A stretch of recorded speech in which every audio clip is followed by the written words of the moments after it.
देखो, मैं बताता हूँ, कुछ दिन पहले ही नया जीएसटी 2.0 स्लैब आया है। सरकार कह रही है कि अब टैक्स आसान हो गया, चीज़ें सस्ती हो गई, लेकिन क्या सच में ऐसा हुआ है? आज हम पुराने और नए जीएसटी नियमों को आमने-सामने रखेंगे और देखेंगे कि जनता की जेब पर क्या असर पड़ा है। पुराने नियम क्या थे? नए नियम क्या हैं? और ये बदलाव हमारी ज़िंदगी को कैसे छू रहे हैं? चलो समझते हैं।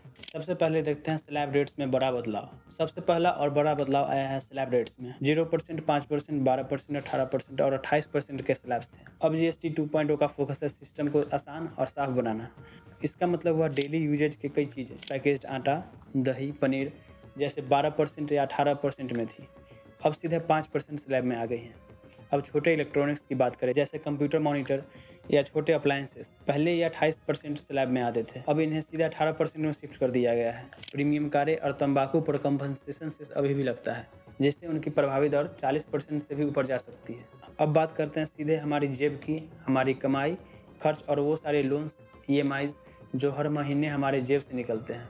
हिंदुस्तान टाइम्स के मुताबिक पैकेज्ड आटा, दही, पनीर और चावल पर अब 5% जीएसटी लग रहा है। मतलब थोड़ी राहत हमारे मासिक बजट में है। लेकिन सुनो, दाल, सब्जी और अन्य डेली यूजेज की चीज़ें भी तो महंगी हुई है।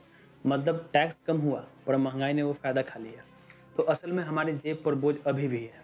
अब देखते हैं लोन्स और ईएमआई पर क्या असर हुआ है। अगर तुमने गोल्ड लोन लिया है या पर्सनल लोन है या फिर क्रेडिट कार्ड ईएमआई भर रहे हो, तो जीएसटी काउंसिल के मुताबिक प्रोसेसिंग फ़ी और सर्विस चार्ज पर 18% जीएसटी है। मतलब तुम्हारी ईएमआई की कुल लागत बढ़ जाती है। सैलरी और कर्ज का गैप। सोचो, एक तरफ कॉर्पोरेट सैलरी 9% बढ़ी है, लेकिन महंगाई यानी सीपीआई भी लगभग 4.5% ही रही है। यानी तुम्हारी असली खरीद खर्च की पावर उतनी नहीं बढ़ी।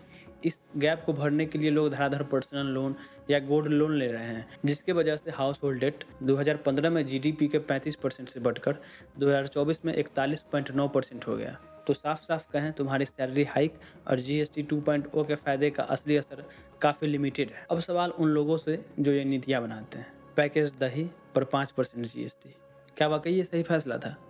खासकर जब दाल सब्जी पहले से ही महंगी है। दूसरा, पिछले 10 सालों में जीडीपी ग्रोथ अच्छी रही है, लेकिन हाउस होल्ड डेट भी लगातार बढ़ा है। तो क्या इस ग्रोथ का लाभ आम आदमियों तक पहुंच रहा है या सिर्फ रिपोर्ट्स में ही चमक रहा है? तीसरा, छोटे व्यापारियों और एमएसएमईज के लिए इनपुट टैक्स क्रेडिट का ऑटोमेटिक रिफंड कब आएगा, या उन्हें भी हर महीने पेपर वर्क और डिजिटल हिसाब किताबों में घंटों ही खोने पड़ेंगे? तो देखो, देश की जीडीपी ग्रोथ पिछले 10 सालों में उतार चढ़ाव के साथ बढ़ी है।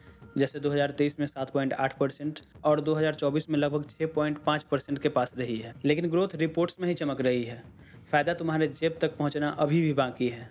जीएसटी 2.0 ने कुछ चीज़ों को आसान किया है और टैक्स थोड़ा कम हुआ है, लेकिन महंगाई, लोन्स, ईएमआई और हाउस होल्ड डेट ने तुम्हारी जेब पर दबाव बढ़ा दिया है। हमारी सैलरी की बढ़ोतरी इस दबाव को संभाल नहीं पा रही है। ये था जीएसटी 2.0 का पूरा रिपोर्ट। अब आप हमें कमेंट करके बताएं, जीएसटी 2.0 आने के बाद आपकी जेब पर सबसे ज़्यादा भारी क्या पड़ा, और आपकी राय में कौन सी चीज़ों पर टैक्स 18% से घटकर 5% होनी चाहिए।